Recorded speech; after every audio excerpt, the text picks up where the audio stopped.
नगरीय विकास की का सिद्धांत, नगरीय विकास के सिद्धांत ना। नगरी में पढ़े थे क्या क्या, कहाँ पे नगर है, जैसे प्राइवेट नगर है या मुख्य नगर है, अमलैंड वगैरह है ना। तो किसने अमलैंड किसने दिया था? एलिस ने ना। भारत में किसने दिया था? रामलोचन महोदय ने दिया था। और मुख्य नगर या प्राइवेट सिटी किसने दिया था? तो जेफरसन महोदय ने दिया था।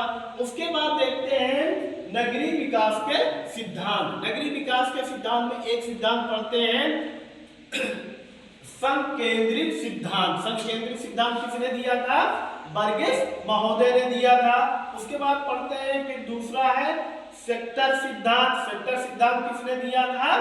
तो हैरिस। सेक्टर सिद्धांत किसने दिया था? होमर हाइट ने दिया था। और उसके बाद फिर बहुनागरी सिद्धांत किसने दिया? हैरिस और एवं उलमैन महोदय ने।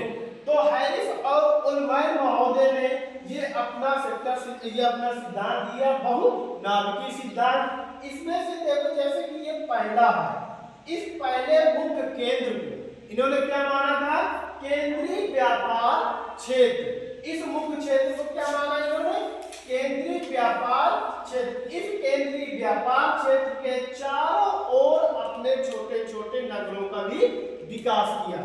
उसके बाद ये जो दूसरा नंबर इन्होंने माना था और उसकी इसी रूप से दर्शाया था।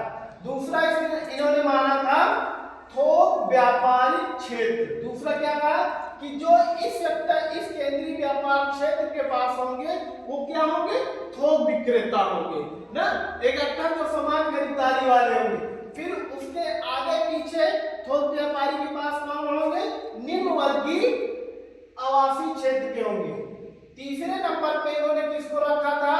ये नंबर और ये नंबर। उन्होंने कहा था निम्न वर्गीय आवासीय क्षेत्र रहेंगे या निम्न वर्ग के जो लोग होते हैं, जो मजदूर होते हैं, इस थोक व्यापार को लेबर या काम करने के लिए वहां पे मजदूर भी उपलब्ध होंगे और यहाँ से रहने वाले क्षेत्र भी होंगे। फिर उसके बाद चौथा नंबर इन्होंने बताया था मध्य वर्गीय आवासीय क्षेत्र रहेंगे।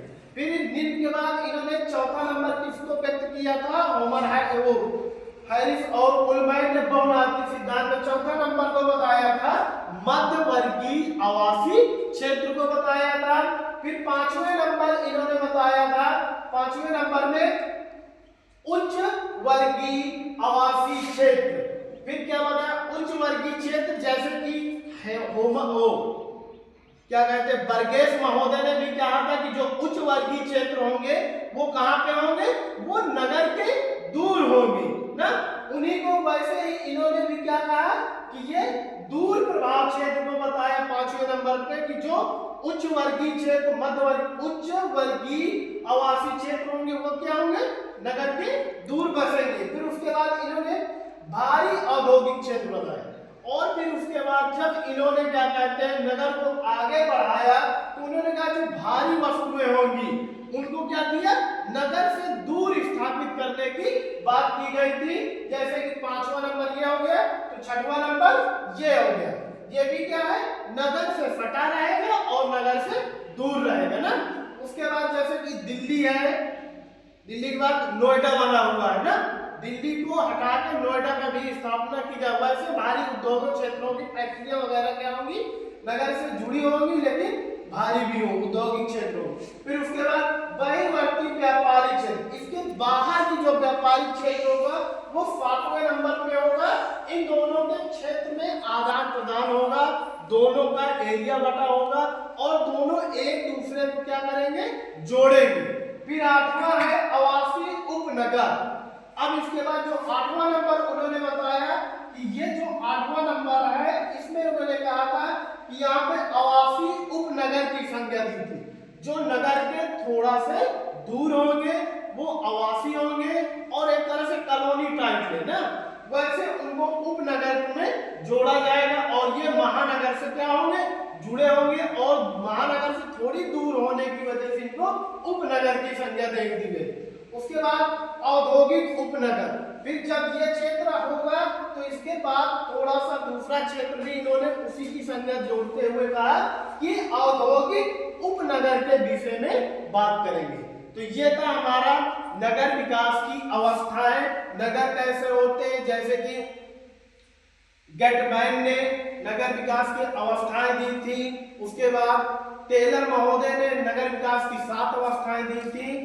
तो इनके आधार पे नगर विकास को हर विभाग से इन्होंने बांटा और ये सिद्धांत के आधार पर भी क्या है, इन्होंने नगरों को अलग अलग क्रम में विभाजित किया था। ठीक, तो ये हमारे नगर विकास के लिए आज के लिए इतना ही।